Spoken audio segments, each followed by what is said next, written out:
नमस्कार बंधुगण आज मैच दिनिकिया match Bharat versus South Africa test match रे जो भाया पराजय पर आज दिनिकिया मैच आरंभ होगा जाऊँगी एवं दलर कैप्टेन एवं केएल राहुल अच्छा विराट कोहली एवं रोहित शर्मा जमिति आज बढ़िया परफॉर्मेंस करेंगे लगुच कहीं दुई बैटर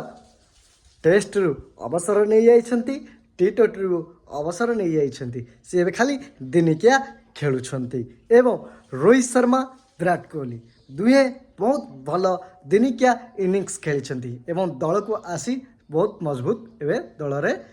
भारतीय टीम हो जाइछ सेपटे ऋषभ पंत एवं केएल राहुल यशस्वी जयसवाल बढ़िया बैटर भारतीय टीम रे अछन्ति